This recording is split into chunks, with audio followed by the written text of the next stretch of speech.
미국 오리건주 포틀랜드. 당신 도대체 누구야? 동양인이 내 집에서 뭐 하고 있는 거냐고. 내 아이들에게 무슨 짓을 하고 있었던 거야? 이곳의 한 가정집에는 이례적인 극한의 한파와 폭설 때문에 고립된 아버지와 어린 두 아이가 있습니다. 그런데 무슨 일인지 이 가정의 아버지로 보이는 미국 남성은 난데없이 나타난 한국인 남성을 바라보며 목에 핏대를 세우며 소리치기 시작합니다. 사실 이 미국 남성은 극한의 추위 때문에 아이들이 죽어가자 구호물품을 구하기 위해 외출했다가 집으로 돌아온 것인데, 그곳에는 의문의 한국인 남자가 있었기에 극도의 경계심을 보여준 것인데요. 하지만 잠시 후 해당 한국 남자의 돌변한 모습에 미국 가족은 큰 충격에 휩싸였다고 합니다. 도대체 그들에게는 무슨 일들이 있었던 것일까요? 안녕하세요. 저는 미국 오리건주 포틀랜드에서 환경과학자로 활동 중인 이단 카터라고 합니다. 오늘 제가 여러분에게 공개하고자 하는 이야기는 제 인생에 있어서 아주 지옥과도 같았던 그날의 이야기입니다. 그리고 한편으로는 한국인에 대한 고찰과도 연관이 있는 이야기죠. 제 직업에 대해서 궁금해하시는 분들이 많습니다. 환경과학자라는 직업은 흔하지 않은 직업이기 때문이죠. 직업 이름에서부터 알 수 있듯 근본적인 우리의 일은 환경과 관련된 문제들을 연구하고 해결하는 전문가라고 보시면 됩니다. 조금 자세하게 들어가자면 우리가 사는 지구의 자연적인 자원들과 대기와 수질, 토양과 같은 다양한 환경적인 요소들을 이해하고 보존하는 데 집중적으로 연구를 하는 것이지요. 제가 오리건주 포틀랜드라는 곳으로 이사를 오게 된 배경도 그러한 직업적인 부분들이 깊게 작용했습니다. 데이터를 분석하기에 이곳이 가장 적합하다고 판단했고, 회사 차원에서 이곳으로 이사하여 데이터 수집이 완료되는 시기까지 지원을 해주었죠. 개인적으로는 아주 마음에 드는 도시였습니다. 다양한 분야에서 문화적인 활동을 즐길 수 있었고, 자연과도 가까이 할 수 있는 아주 좋은 곳이었죠. 특히나 추위에 약한 우리 아이들에게는 금상첨화와도 같은 곳이었습니다. 그날 그러한 일들이 없었다면 말이죠. 이곳 포틀랜드는 연중 평균 기온을 보자면 겨울이라고 하더라도 영하의 날씨를 보이는 경우가 거의 없는 곳이었습니다. 오히려 여름에는 최대 28도까지 온도가 치솟으며 다소 덥다면 더운 도시였죠. 저에게는 아들이 2명 있습니다. 아이 엄마는 아이를 낳고 얼마 안가 지병으로 세상을 떠났고, 그 이후부터는 저 혼자서 아이들을 케어하고 있는 상황이죠. 그런데 부모가 시원찮아서 그런지, 아니면 어릴 때 음식을 제대로 섭취시키지 못해서인지 아이들은 상당히 허약 체질이었습니다. 조금만 날씨가 추워지면 쉽게 동상에 걸리며 저체온증 증상까지 보이며, 자칫 잘못하면 생명에도 지장이 생길 만큼 위험한 상황도 여러 번 있었죠. 그런 상황이었기에 아이들과 이곳 포틀랜드에 온 것은 아주 좋은 선택이라고 생각했습니다. 하지만 얼마 전 이곳에는 아주 치가 떨릴 정도로 표독스러운 한파가 찾아온 적이 있었습니다. 미국 전역에 북극 한파의 영향권에 돌입하면서 추위로 인한 사망자가 속출하고 있습니다. 특히 내륙 중서부 체감 온도는 최저 영하 56도에 이르면서 미국 기상청에서는 역사적으로 경험한 적이 없을 정도의 이례적인 한파가 왔다고 비상사태를 언급했죠. 그때 저는 처음으로 등골이 오싹해짐을 느꼈습니다. 저 정도의 한파라면 우리 아이들이 어떠한 위험에 처할지 불을 보듯 뻔했기 때문이죠. 게다가 워낙 이번처럼 극한의 한파가 없던 지역인지라 혹한기에 대한 준비가 없어서 더더욱 불안했습니다. 불안한 마음에 혹한의 추위를 대비하기 위해 바쁘게 출타 준비를 하고 있는데, 이상하게도 오늘따라 외부에는 동양인들이 자주 보였습니다. 이런 극한의 추위가 오는데도 저들은 뭐 그리 이곳에 볼거리가 있다고 저렇게 와서 어슬렁거리는지 원. 사실 저는 동양인들에 대한 부정적인 경험이 있었기에 그들을 그리 좋게 보지 않는 상황이었습니다. 늘 저들을 경계해야 해. 언제 어떻게 바뀔지 모르는 사람들이니까. 저번에도 그랬잖아. 앞에서는 웃다가 뒤에서 통수 갈기는 거. 과거 제가 이곳으로 이사를 온 지 얼마 되지 않았을 때 근처에 중국인 이웃이 살고 있었는데, 우리는 이곳 지역의 특성상 자주 오고 가며 인사를 나누고 친하게 지내던 사이였습니다. 서로 먹을 것도 나누면서 허물없이 지내는 사이였죠. 아니, 저 혼자 그렇게 생각하고 있었습니다. 언젠가 한 번은 누군가 자꾸 우리 집 앞쪽에 대변을 누고 가길래 CCTV를 설치했었고, 사람의 짓이라고는 생각하지 않았지만 녹화 영상에 잡힌 장면은 저를 충격의 도가니로 빠뜨렸죠. 옆집 중국인 이웃이 저의 집 앞에 쭈그리고 앉아서 대변을 누고 털레털레 자신의 집으로 가는 장면이 적나라하게 잡혔기 때문입니다. 그런 일을 겪은 사람치고 저처럼 편견이 생기지 않는 사람이 몇이나 있을까요? 그러다 보니 아이들이 걱정되어 마음이 급한 상황에서도 오늘따라 길거리에 동양인들이 자주 목격된다는 사실은 저의 신경을 예민하게 만들었던 것입니다. 그러는 동안 이미 우리 마을에는 그동안 겪어보지 못했던 미친 듯한 추위가 서서히 다가오고 있었죠. 평소에는 이 정도면 땀이 날 정도로 두껍게 껴입었지만 지금은 옷의 섬유 사이사이로 살갗이 아려올 정도로 엄청난 추위가 기승을 부렸습니다. 모든 것을 얼어붙게 할 기세였죠. 거리를 거니는 사람들의 얼굴은 붉게 물들었고 눈썹에는 얼음이 얼었으며 수염에는 고드름이 주렁주렁 매달릴 정도였습니다. 이곳의 어떤 주민은 지금의 극한 추위가 너무나 이례적이라서 신기한 듯 카메라를 켜고 외부에서 누들면을 먹는 장면을 촬영하더군요. 물론 그 사람은 그 누들면을 먹는 것에 실패했지만요. 거리에는 지금의 한파를 최대한 즐기려는 모습들도 종종 보였죠. 최대한 긍정적으로 지금의 위기를 대처하는 사람들의 모습이었습니다. 하지만 저는 저들과는 상황이 완전히 달랐기에 안심할 수 없었죠. 아니나 다를까 추위가 극심해질수록 아이들의 상태가 많이 안 좋아졌습니다. 아빠, 너무 추워요. 몸에 감각이 없는 것 같아요. 집안에서 외출용 두꺼운 옷들을 입고 있던 아이들이었지만 서서히 동상 증세를 호소했습니다. 우리 집안이 이토록 추운 것은 한파가 찾아오면서 수도관이 동파되어 보일러 가동이 불가한 탓이 컸습니다. 보일러가 작동하더라도 집 구조 자체가 방온이 잘 되지 않는 구조여서 추웠을 텐데 그마저도 없는 상황이다 보니 아이들에게는 아주 좋지 않은 상황이었죠. 이대로면 차량으로 외출을 하는 것도 어려운 상황이 올 텐데 준비해둔 식량도 부족했고 아이들이 사용할 방한용품도 부족해서 총체적 난국이었습니다. 게다가 무엇보다 심각한 것은 아이들이 점점 상태가 악화된다는 점이었죠. 막내는 집안에서 장갑과 신발을 신고 있었음에도 손가락과 발가락이 벌겋게 되어 동상 증세가 보였습니다. 이대로면 저체온증까지 유발하여 심각한 상황을 초래할지도 모르는 위급한 상태였죠. 아무리 일이 중요해도 그렇지. 아버지라는 인간이 일하느라 아이들을 위험에 노출시키다니. 동상이 심각하면 피부가 썩어 들어가고 자칫 신체를 절단해야 할지도 모른다는 사실을, 저체온증은 목숨까지 위협한다는 사실을 누구보다 잘 알고 있었기에 저는 그 어느 때보다도 자괴감을 느껴야만 했습니다. 만약 아이들이 잘못되기라도 한다면 죽은 아이 엄마를 볼 면목이 없을 것이라는 생각마저 들었습니다. 이대로는 안 돼. 아이들이 저번처럼 위험한 상황에 마주할 수도 있어.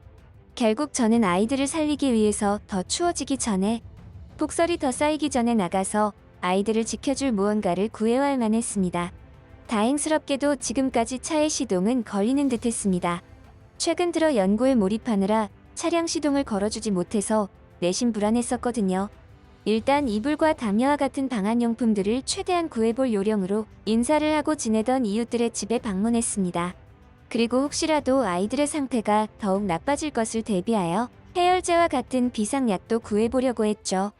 하지만 저는 몇 군데 이웃집을 돌아다니면서 크게 낙심할 수밖에 없었습니다. 얼어붙은 마을의 전경처럼 이웃들의 마음도 꽁꽁 얼어붙은 듯했죠. 인사를 하며 지낸 이웃들은 그나마 좀 나은 상황이었지만 그 외 다른 이웃들의 반응은 너무나 냉담했거든요. 이 마을의 이러한 이례적인 극한의 한파와 같은 재난 상황은 그들도 처음이었기에 예민해진 듯했습니다. 언제까지 이 재난 상황이 유지될지 몰랐기에 다들 몸을 사리는 분위기였죠. 이해는 되었습니다. 나였더라도 타인보다는 자기 자신과 가족들의 안위를 먼저 살폈을 것이니까요. 결국 저는 담요 2장만을 얻은 채 다시 아이들이 있는 집으로 돌아가야만 했습니다. 더 이상 아이들 혼자 내버려 둔다면 그건 그것대로 더 위험한 상황을 초래할지도 모른다고 생각했죠. 하지만 저는 잠시 후 등골이 오싹한 느낌이 들며 이토록 추운 한파에도 식은땀이 흐르는 듯한 느낌을 받았습니다. 저는 열심히 차량 시동을 걸어보았지만 따따따따따 하는 빈 껍질처럼 요란한 소리만 내는 차량은 시동이 걸리지 않았죠. 악불싸. 혹시 배터리가 나갔나? 이번 겨울에는 연구 때문에 차에 신경을 못 썼더니 결국 이렇게 되나. 여기에서 걸어서 집으로 가려면 한참을 가야 하는데 그동안 아이들에게 무슨 일이라도 생기면, 잠깐이었지만 5만 가지 경우의 수를 생각하고 고민을 한 저는 결국 선택을 해야만 했습니다. 몇 번 더 시동을 걸어본 저는 이내 차에서 내려 담요 2장을 제 몸에 걸치고 집까지 걸어가기 시작했죠. 날씨는 이제 아까보다 더 추워서 아예 온몸이 무감각해지며 살갗이 아려오는 느낌마저 들었습니다. 이대로는 집까지 가기도 전에 동사하여 죽겠구나라는 생각이 들 정도로 말이죠. 심지어 아이들도 저 자신도 모든 것을 포기하고 싶은 생각마저 들었습니다. 죽은 아내가 생각나더라고요. 저 멀리서 저에게 손짓하는 기분이었죠. 어서 오라고. 당신 자리는 내가 만들어 두었다고. 그러니 모든 걸 포기하고 내 곁에서 편하게 지내자고 하는 것 같았습니다. 참으로 못난 아버지죠? 아이들만 집에 남겨두고 나온 주제에 그딴 생각이나 한다니 말입니다. 조금만 더, 조금만 더. 저는 해당 단어만 중얼거리며 끝까지 집중력을 놓지 않았고 정신을 차리려고 애를 썼습니다. 그 결과 서서히 아이들이 있는 우리 집이 보였죠. 너무나 반가웠습니다. 그리고 한편으로는 장시간 힘들었을 아이들의 상태가 걱정되기도 했죠. 또한 제가 가더라도 과연 아이들에게 어떤 도움이 될까 싶은 생각도 했습니다. 오히려 밖에서 장시간 걸어온 터라 제 몸에서 나오는 냉기 때문에 아이들에게 해나 끼치지 않을까 했죠. 그런데 참으로 이상한 느낌이 들었습니다. 아주 이질적인 기분이었어요. 멀리 우리 집이 육안으로 보였는데 창문 밖으로 비치는 모습이 평소에 우리 집과는 다소 이질적으로 느껴졌기 때문이었습니다. 뭐지? 뭐가 이렇게 나를 불안하게 만드는 거야? 아니, 설마. 저는 불안한 예감에 휩싸여 집까지 미친 듯 뛰어가기 시작했습니다. 그때는 정신이 하나도 없었죠. 그저 우리 아이들을 살려야 된다는 생각밖에는 들지 않았습니다. 아직은 희망이 있다고 보였으니까요. 노란 불빛이 새어나오는 창문을 바라보며 저는 계속해서 뛰었습니다. 이토록 추운 한파에도 미친 듯 뛰니까 몸에서 열이 생기면서 오히려 조금씩 몸 상태가 나아지는 느낌마저 들었죠. 우리 집에는 노란 조명이 새어나올 일이 없었습니다. 전등이라곤 오직 흰색 빛을 내는 전구가 전부였죠. 그런데 저런 노란 불빛이 새어나온다는 것은 제가 생각하기에 딱 한 가지밖에는 없었습니다. 화재. 불이 난 것이라 생각했죠. 아이들이 추위를 견디지 못해 어딘가에 불을 붙였다가 집안에 그 불이 옮겨 붙은 것이리라 짐작했습니다. 제발 아이들이 무사해 주기를 바라며 저는 전력으로 뛰어갔고 이내 미친 듯 숨을 몰아쉬며 집에까지 당도했죠. 문을 벌컥 열어 젖힌 저는 그 자리에서 얼어붙고 말았습니다. 아니, 서서히 저의 표정은 경악으로 물들었죠. 분명히 우리 집이었고 우리 아이들이 보였지만 그곳은 우리 집이 아닌 것처럼 느껴졌습니다. 그리고 웬 아시아 계통의 남자가 한 명 보였습니다. 당신 도대체 누구야? 동양인이 내 집에서 뭐하고 있는 거냐고. 내 아이들에게 무슨 짓을 하고 있었던 거야? 저는 일부러 더 강경한 태도로 그에게 겁박을 주며 소리쳤습니다. 그도 그럴 것이 이런 극한의 추위에 아이들을 살리기 위해 목숨 걸고 밖에 나갔다가 집으로 들어왔더니 처음 보는 동양인 남자가 우리 아이들과 같이 있는 것을 목격했다고 생각해보세요. 제가 정신이 정상이겠습니까? 극도로 흥분한 저는 여차하면 그와 격렬한 몸싸움을 벌여야 할지도 모른다는 생각까지 했죠. 그런데 이 동양인 남자에게 극도의 경계를 품고 있던 저는 이내 당황하고 말았습니다. 아빠 왜 그래? 좋은 아저씨야. 아저씨가 맛있는 거도 줬어. 아빠도 이거 줄게. 엄청 따뜻해. 아이들의 말에 저는 그제야 집안에서 느껴지는 이질적인 느낌들의 정체들을 직시할 수 있었습니다. 불이 난 줄 알고 뛰어왔지만 집안 어디에도 불이 난 흔적은 찾을 수 없었고 난방 제품으로 보여지는 작지만 노란 빛을 뿜으며 열을 내는 기계들 그리고 그 근처에 삼삼오오 모여서 추위를 달래고 있는 제 아이들과 동양인 남자가 있을 뿐이었습니다.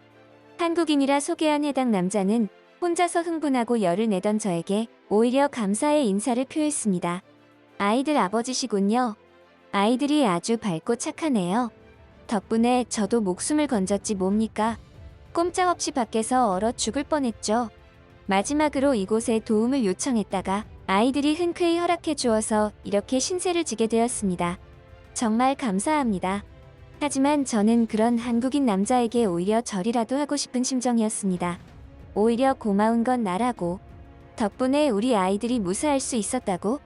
실제로 한국인 남자는 각종 난방 제품과 온열 제품들을 가지고 있었는데 휴대용이라서 아주 작은데도 불구하고 효율은 엄청났습니다. 그렇게 한기가 돌던 우리 집도 어느새 창문에는 습기가 차기 시작했고 아이들의 동상 증상과 저체온증도 걱정할 필요가 없어졌죠. 그뿐만 아니라 한국인 남자분은 아주 특이한 음식을 가지고 왔는데 저는 처음 보는 형태의 음식이었습니다. 비닐 재질로 이루어진 봉지에 담긴 음식에 끈이 달려 있었고 이것을 살짝 당기자 아주 놀라운 일이 벌어졌죠. 봉지에서 뜨거운 김이 미친 듯 뿜어져 나왔기 때문입니다. 알고 보니 이것은 한국에서 개발된 군용 전투식량으로 봉지 내부에서 뜨거운 열을 발생하여 따뜻한 음식을 먹을 수 있도록 해주는 미친 듯 기발한 음식이었죠. 그렇게 저와 아이들은 우리 집을 방문해준 한국인 남자 덕분에 생각지도 못한 따뜻한 식량까지 대접받고 극한의 한파와 폭설의 위기를 무사히 벗어날 수 있었습니다. 과거 특정 동양인 이유 때문에 겪으며 동양인 전체에 대한 편견이 생겨버린 저였지만 한국인 남자 덕분에 그런 저의 편협한 생각도 조금은 바뀔 수 있었죠. 아주 특이하게 만난 인연이다 보니 우리는 시간이 흘러서도 가끔 연락하는 친구 사이로 지냈습니다. 한국인 친구를 사귀게 되면 가끔은 제가 미래에서 온 외계인과 대화를 나누고 있나 싶은 생각을 하기도 합니다. 워낙 그가 지니고 있는 한국의 기발한 제품들이 저를 놀라게 하기 때문이죠. 쑥스러워서 직접적으로는 말하지 못했지만 이 자리를 빌려 내 친구에게 말해주고 싶네요. 나와 우리 아이들을 재난 상황에서 구해주어 정말 고마워. 넌 우리 가족의 은인이야.